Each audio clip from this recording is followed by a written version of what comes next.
250 ans.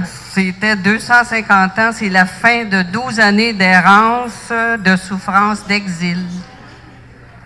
Nous sommes arrivés à l'Assomption après 12 ans d'exil. Et Sainte-Marie-Salomé, pour les Richard et pour les Godet, ça a été la terre d'accueil. Je sais, sur un terrier, sur un plan du début de Sainte-Marie-Salomé, les Godets sont un petit peu, les Richard sont un petit peu là, puis les Godets pas bien loin. Autrement dit, Raymond et moi, on se connaît depuis 2 siècles.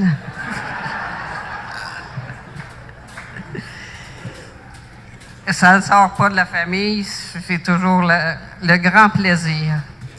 Donc, on a de plus une coutume depuis 2012.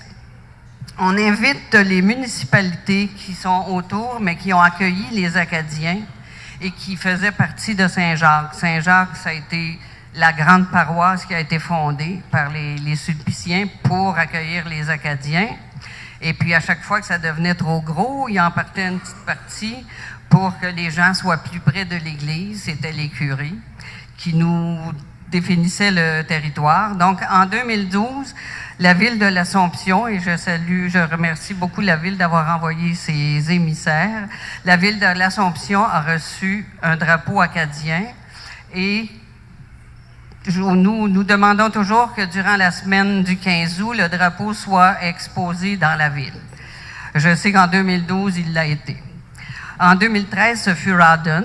Rawdon a une belle coutume aussi de faire alterner tous les drapeaux de plusieurs pays à l'hôtel de ville. Donc, durant le mois d'août, c'est sur l'hôtel de ville de Rawdon, le drapeau acadien fait partie des drapeaux qui sont à l'honneur.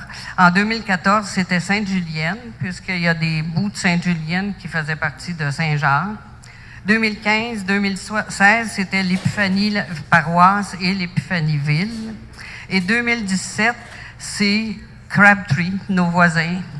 Donc, je demande à Mme Françoise Cormier, qui représente M. le maire, mais qui, elle, a l'avantage d'être acadienne, Cormier, hein?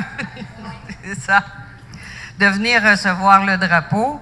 Et c'est la première fois qu'une municipalité prend l'engagement par une résolution au Conseil d'afficher le drapeau durant les célébrations acadiennes. C'était touchant, ça m'a beaucoup touché. Je vous remercie beaucoup. Et je vous remets le drapeau.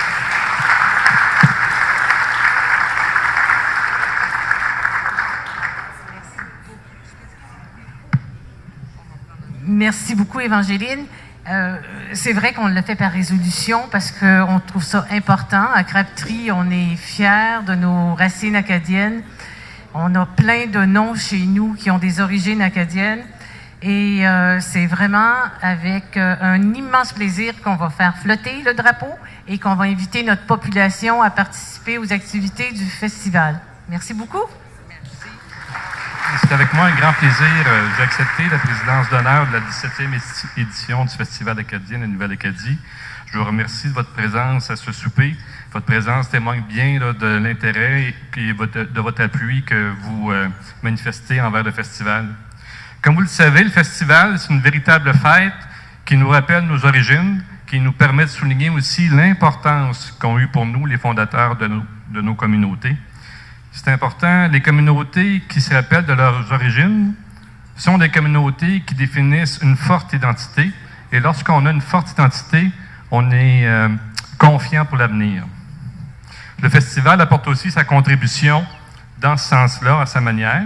Puis c'est un privilège pour moi de contribuer à cet événement que je considère très rassembleur pour nos communautés et qui ne cesse de prendre de l'ampleur à chaque année. D'autant plus que cette année, on souligne l'arrivée cette année, le 250e de l'arrivée des premiers Acadiens sur nos terres.